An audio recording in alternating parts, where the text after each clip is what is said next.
Welcome, I'm Melva Persico. Come with me, meet new people, and share their experiences in this episode of Our Culture to the World. Our guest today is Ritamae Hyde-Talla. Ritamae, please introduce yourself. Greetings, Melva, and welcome everyone. So what can I say? Well, I'll say that I'm a proud mother of two boys. I'm a writer, I'm a poet, I'm a lover of culture, people, life, and I'm also a cultural specialist. I work here at the UNESCO headquarters in Paris. And so it's a pleasure for me to be a part of this series and to talk, of course, in an individual capacity. But I'm happy to be here. Thank you. Okay, thank you so much and welcome, Ritamae. Yes, I met you and you didn't mention, but you're from Belize, and I met you when I went to Belize to do a bit of research and talk to poets and so on. And yes, and that's how we got in contact. So now you've been living, as you mentioned, you work in Paris and you've lived there for some time, but you're originally from Belize. So, and notice the beautiful background Ritamae has there, beautiful scenes that tell us something about her Belizean country and culture. Definitely. Yes. So, what were your first impressions of France and French culture in general when you got to France? Were there any culture shock experiences?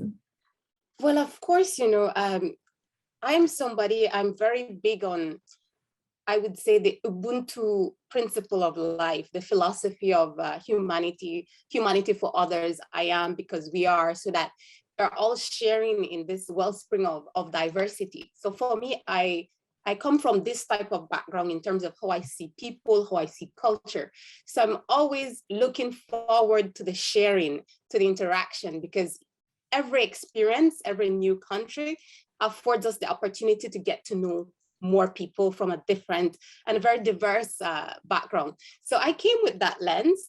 And of course, there's always going to be culture shock, no matter where you go. There were some things that I found interesting.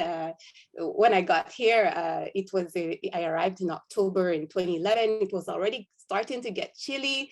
And I'm from Belize, Caribbean people. We love bright colors, as well, many of us do. And I found that everyone around me had dark colors, dark grays and black. And I noticed that some people would look at me and they would say, nice color, very vibrant. And I didn't realize that I was so different in my appearance in terms of the color codes. So that was something that I first encountered.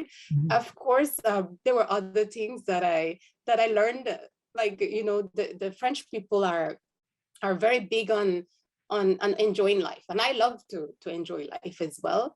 And I literally found out that you could easily be in an environment where, even though it's during the day, they would still like to take their glass of wine, these type of things. And when in Belize, we would not normally drink wine during the day. It was something only reserved for after working hours, or when you're more relaxed or celebrating.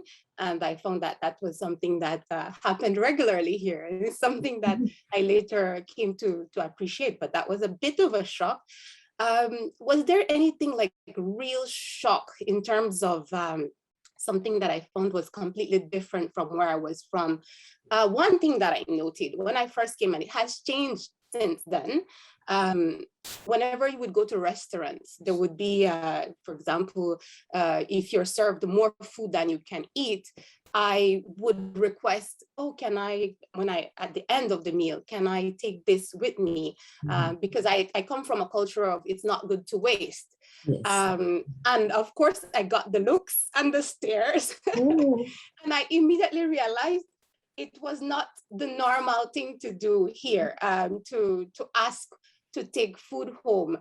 Now, because that when I first arrived, that was in 2011. Now in 2021, that has changed a lot. The whole culture of trying to make sure that you don't waste food, it's now very much ingrained in certain aspects of French society, I would say. So let me ask you, so the food, let's say you were served more food than you could eat. What happened to the food that you couldn't take away, that you weren't expected to take away?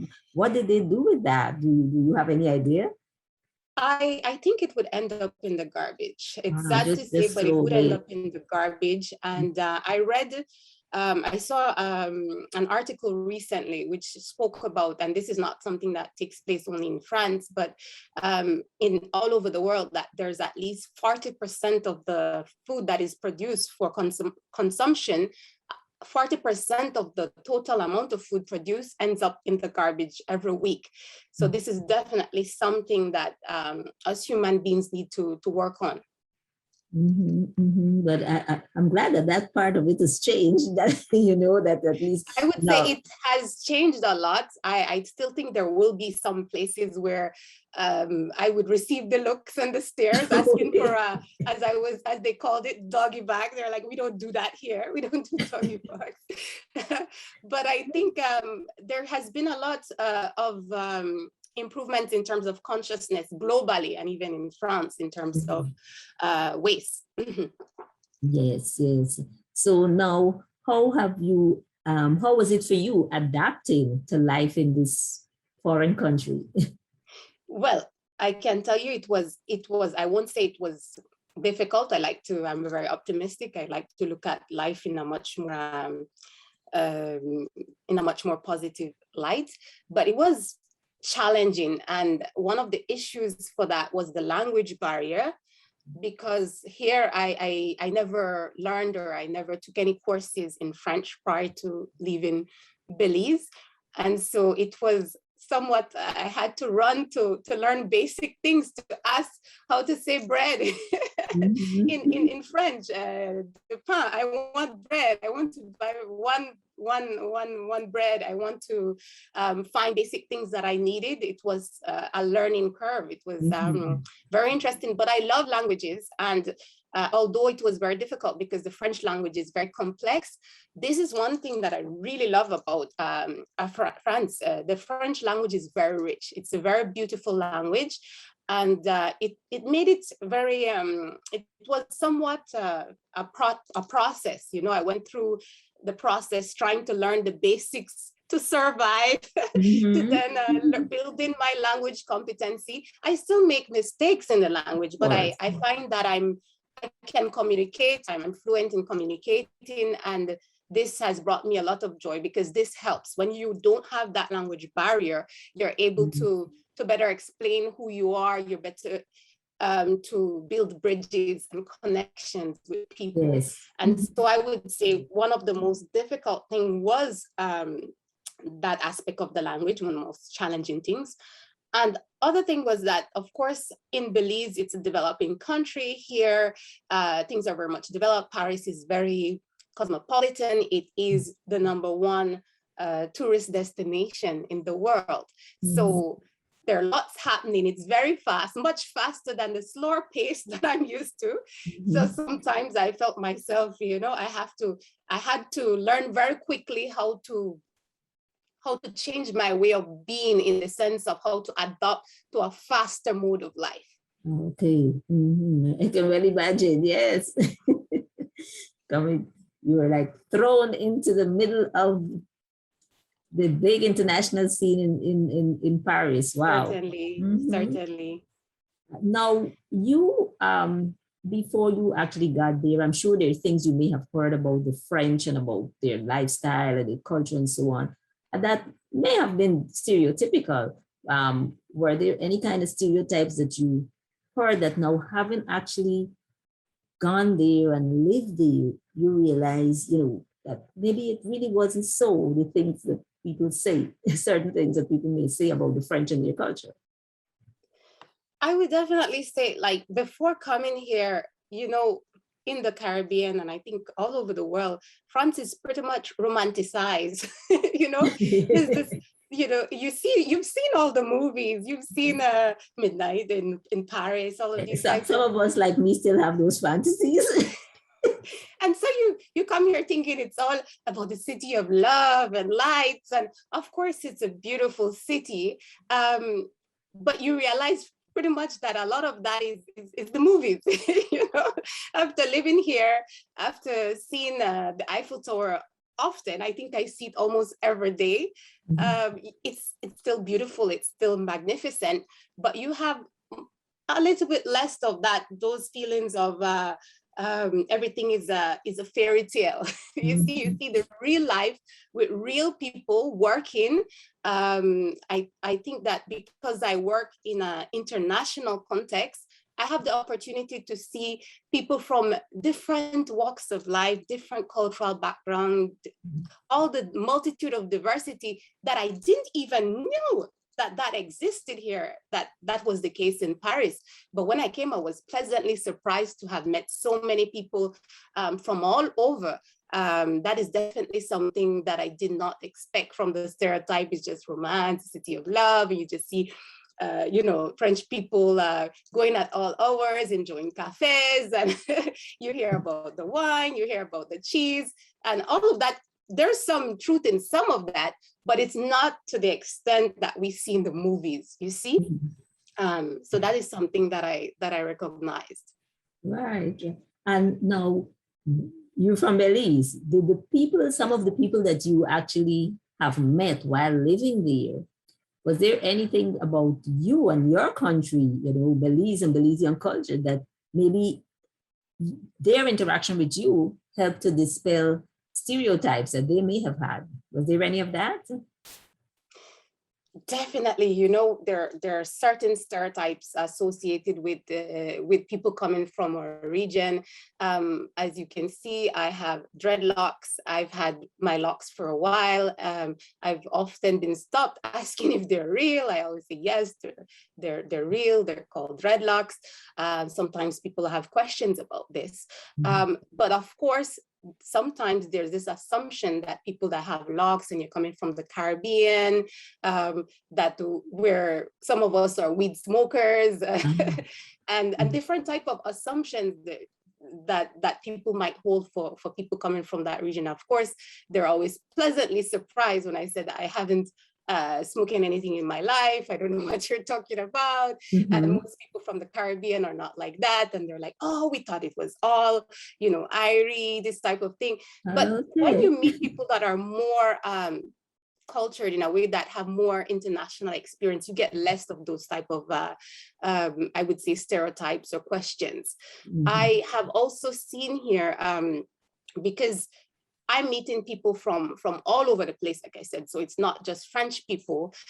There has been a big question, because a lot of people don't know. When I first came, this has changed as well. A lot of people used to ask me, but where is Belize? We never heard anything about Belize.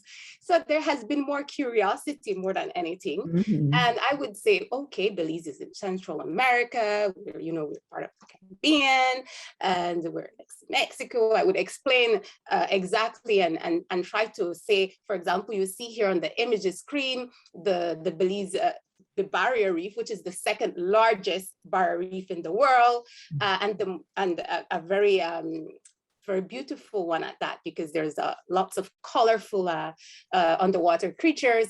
And so people would be impressed, want to know more about Belize, and say, yeah, we had heard that, come to think of it. Now it has changed a lot since when I came to now, 10 years later. There's been more visibility in terms of the country, in terms of tourism. So I often meet people when I say to them that I'm from Belize. Oh, you know, I know somebody who went to Belize, or I went to Belize on vacation. So I find that the type of interactions I've had, those have also changed, because people are also getting more exposed to my country or to other countries from our region. Right. So that also opens up the perspective, you see? Yes. So now, what are some of the things that you would say that you appreciate most about the French and their culture?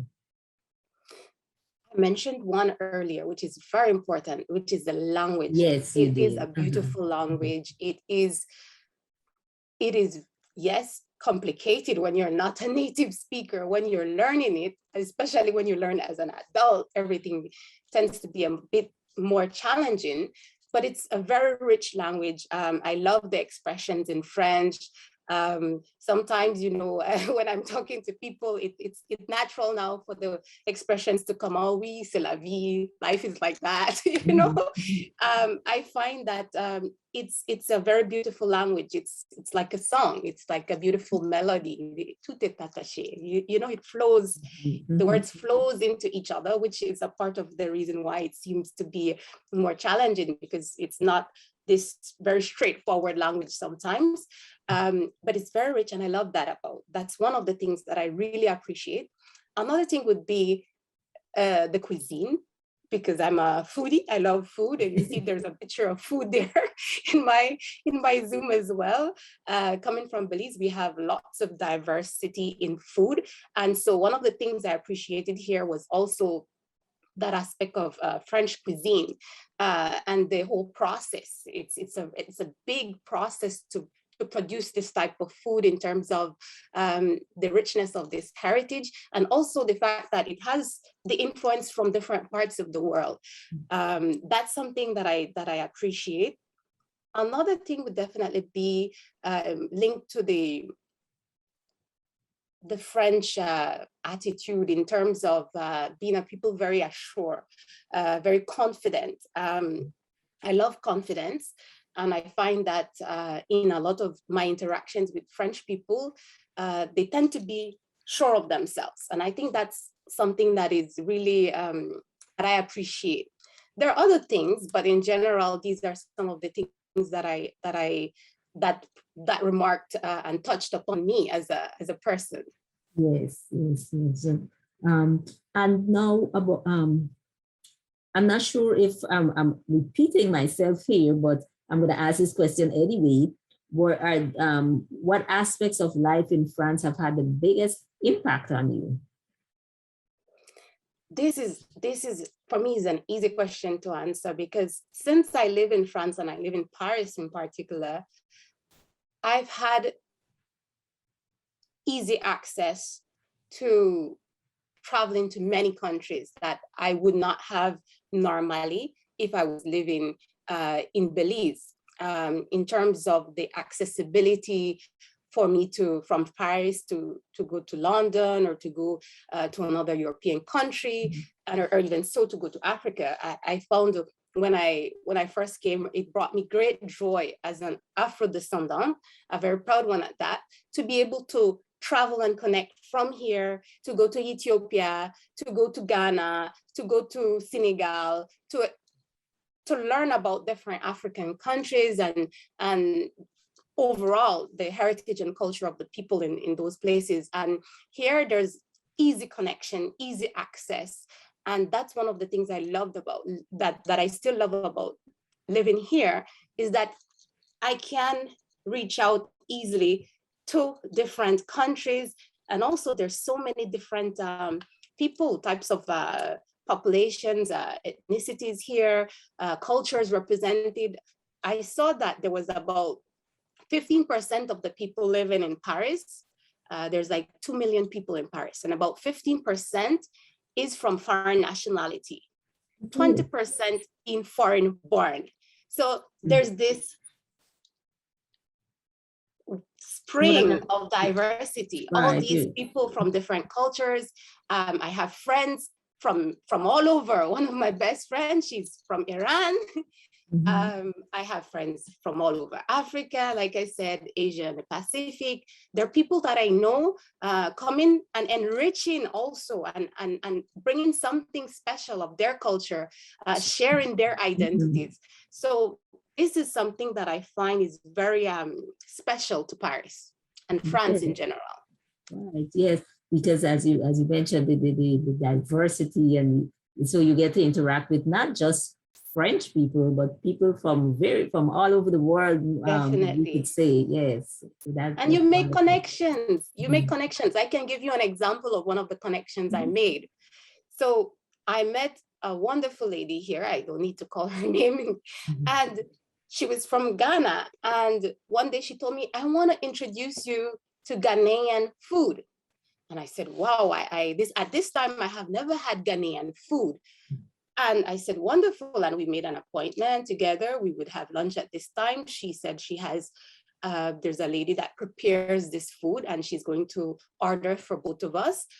And the day came and I was sitting there and she presented the food and I looked, before she called the name, I said, Dukuno. And she told me, how do you know about Dukuno? I said, in Belize, we have something similar and it's called Dukuno. And she said to me, well, that's a Ghanaian name for this dish. I said, yes. And in Belize, a lot of people don't know the origin, but I always heard that the name and the origin came from Africa, but I didn't have the concrete connection. So while I was discussing, while I was talking to her, we realized definitely where it came from. And she told me, you know, in another part of Ghana, they call it kanki. I said, but they call it kanki in St. Kitts and Nevis. So, well, now you're talking and saying it's probably the same thing that we call kanki in Guyana. Is it and wrapped in the banana leaf or plantain leaf and it's wrapped made with the cornmeal? The only thing is, okay. Yes, it's wrapped. It's wrapped. And the only thing is there's, well, it in the one we have in Belize is it can be sweet or it can be savory, salted. Right, but ours in Guyana is always sweet, yes. But I've eaten, and the one in Guyana that she introduced me to was savory. So, but she said the other name in the other language would be kanki. So this is what I'm saying. This has, and I've had since then many of such experiences where I've been able to connect the dots, you see? Yes, wow, that's beautiful. Yes. And so now, living there, and you were able to get some of her culture through food, and then you saw that connection, as you said. No, but have you had any opportunities to share your home culture? Apart from, I know you told me, you know, you would kind of educate people on where Belize was and aspects of Belizean life and geography and so on. But any other opportunities to share Belizean culture with the people that you interact with? There has been so many, and I love to cook. So I always use the opportunity. For example, if there is a potluck, we all have to bring food. I'm going to take Belizean food and I'm going to introduce and explain what it is. For example, you asked the question earlier, what was one of the things that might have been a shock? And I can answer also that question when I'm talking about this particular food. In Belize, we're used to savory breakfast. Here in France, it's a sweet breakfast. It's the croissant, it's the pain au chocolat, it's mostly sweet. In Belize, we have the fried jack, which is like, you know, and Johnny cakes and and beans and eggs and other things that we sometimes mix it with. It could be even a piece of slice of fish. But here I found that everybody, you know, for breakfast, it was mostly, you know, the croissant, the pain au chocolat and the jam and these type of things. And so one time I took Belizean breakfast. I made the fried jacks out of a dough and I took it to this potluck of all these majority. I would say there were people from all over, but of course there's a lot of French people in the group. And the reaction was, what is that? And I took beans and all of that, you know, and I made everything was home cooked. They said, but it's strange, you know? And there was some hesitation to try it. And then a few colleagues said, no, let me try it. And it's like, oh, but it's delicious. And it's, you know, you can eat it just like this. It's so soft. How did you get it so fluffy? And I found that it was a hit. So often I would, if there was breakfast type of, you know, gatherings, I would take this and it would be very new because most of the breakfast type gatherings are sweet stuff. Yes. So it was very welcome. It was very different. And often I would make different things like our version of Belizean ceviche or rice and beans cooked in coconut milk with stewed chicken. So I think that a lot of people that have met me here, they can tell you that they have appreciated and enjoyed Belizean cooking. Yes. And that's always a good way to share your culture, you know? Food is the perfect way. Yeah. I've So, also I've also shared with poetry. oh yes. I used to, well, now I do it less, but before we had much more space to sometimes share poetry and interact with people. I do it through music as well. In Belize, we're very big on punta music and Brockton music. And so whenever I have gatherings or whenever I would have a little party or to meet people or to celebrate a birthday or anything, I would introduce them to music. I even had sometimes dance courses showing people how to do the punta, which is very interesting when you have to get the hip and everything aligned and the feet moving together at the same time. Okay. So I've done a lot of that, and I think it's because mostly it has been welcomed as well. Yes. Yes. And it's good when others are open to accepting and to wanting to know and wanting to learn about you and your culture. It's easier for you to give and to share when people are open that way. Yes. And So, I think it's oh, I'm easy. sorry. Go ahead. I think it's because of the context that I'm in a very much international context. I know that perhaps others in other contexts, it might be more challenging or more complex to share. But I can say that from my interaction in this type of very much global type environment, it has been much more easier for me to share. I find that people are open mostly to this sharing. And also because of my nature, I love to share. I believe that each one, we all have something to learn. No culture is better than any other culture. I'm very proud to be a Belizean. I'm very proud to be of Afro descent. And I love sharing my culture. And I find that it has been good that it has been received in a very positive way. There are some instances, of course, where things has not been in the glittery way. But these instances have not in any way impacted me in a negative way, because I am very much into celebrating cultural diversity and celebrating who I am. To know others, to approach others, to appreciate the culture of others, you have to first be able to appreciate your own culture, your own identity. And so I'm very solid in that. And because of that, I think that I have a very open approach to the way I see this exchange. Yes, yes, that's very important. And I know that you go back home to Belize, from time to time on vacation and, to visit family and so on. When, having lived away for some time, do you find, how is it when you go back? Do you have any difficulties reintegrating when you get back, even though it's just, you're not going back to live, but you're going back for a short period? Well, I consider myself to be temporarily exported because I am working in an intergovernmental context here, but my home country is Belize. Belize is always going to be my home country. Like I said, I appreciate a lot living and being here. But I'm very happy each time I have the opportunity to go home and reconnect with my family and my friends. And there are always the million questions about France because there's still this curiosity each time. Sometimes I'm asked the same questions as the first year I came. So that's something I have gotten used to. But there's also this thing where it's true.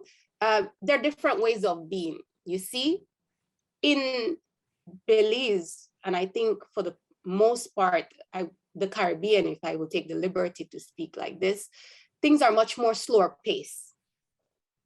In terms of, for example, you send an email to somebody tomorrow in Belize, maybe sometimes you might get a response in 2 weeks or so. Or if you have something to do with a company or like that, it might take a longer time. And I will go there. I remember the first time I went there, I had to do the click in my head. I was there saying, oh, but I sent an email, I didn't have any response, or, because I'm in the speed, the Yes, mode of yes. Paris, everything has to happen quickly. And I had to remember, sometimes things won't happen in the same way, at the same pace. It will happen, but I have to get back into the calm Belizean mode. Slower way of doing things. You know, the calm mode. And of course, in Belize, we are very friendly. We love to greet everybody every time we see them, even if we don't know them. Here in France, it's not the case. People, it's like I would imagine any busy city like London or New York, people are just walking with their main aim to get what they need to get done quickly. And so there's not much for conversation, and there's not much for just having you meeting somebody on the street and starting to chat with them, and how are you doing, and where are you from, these type of things. In Belize, I had to, whenever I go home, we're going to Belize. So that means, because I have a family, I have 2 boys here. Like I mentioned before, my husband, he is Cameroonian origin, and he's been here since he was 6 years old. So whenever we go to Belize, I have to say, remember, in Belize, we have to greet everybody. Everything is, you know, it's a different type of society. People are much more trying to interact from a very, it can be informal, it can be a formal setting, and people who you don't know will just come and try to engage you in conversation, for example. Yes. So what are some lessons that you have learned? You've shared quite a lot that, you know, about being in France and living in France. What are some of the lessons that you have learned from living abroad? Oh, there's been so many lessons. What can I share here? Well, I would say some of the things were reinforced, because I knew before that you can never, nothing is completely black and white in terms of the way you look at people and cultures. I can give you an example of my friend from Iran. I didn't know anything about Iran much. I hardly knew anything other than what I saw on the TV. And then I came here and I met this beautiful lady from Iran who was very funny, charming, and she introduced me a lot to Iranian culture. And I said to myself, you know, if I was only thinking about all that I've learned about this country from the TV and Western media in particular, I would have never thought that we would have so much in common. And then you realize that it doesn't matter. People are people. We all have our identities. We all have our cultural values, but there's so much that brings us close together in terms of who we are, in terms of we're human beings with some of the same experiences. And so this is something that was reinforced here, because I keep meeting people from all over, and I see so much connections that I didn't even knew we had prior, because you see how different the countries are, the belief systems and all of that. But when you take that aside and you think about the human elements and the experience that we all share, the things that we value, there are so many similarities. And this is one of the greatest lessons, that there is diversity, and it's a wellspring that we all drink from, we all contribute to it. And even in our uniqueness, or in our own individual identity and heritage, there's a lot to learn from each other. And so this is something that has been reinforced in me here, that there's always something to learn from everybody, no matter what the culture, no matter what the background. And as you rightly said, you know, as humans, we're more alike than we're different. And we can learn from diversity and differences too. So definitely. Ritamae, I've really enjoyed our conversation, but before we close off, what are your final thoughts on the importance of appreciating other cultures? It's essential to making the world a better place. We have such diversity. We can see that the diversity that each one brings to the table is what makes life so enriching, because we can hear, when we listen to music, we can enjoy music from all over the world, foods from all over the world.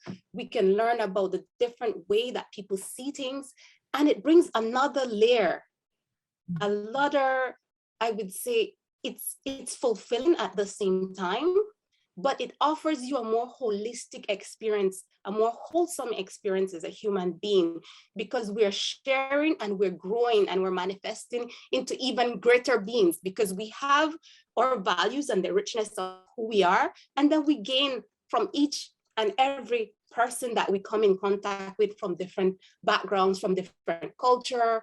We learn something, we appreciate something from them, and that adds to enriching who we are. So we're growing as human beings. And I think this is what I would want to share, that people should take the opportunity to really get to know other people, to share who they are with other people, and to learn from them, because this makes your experience as a human being more wholesome.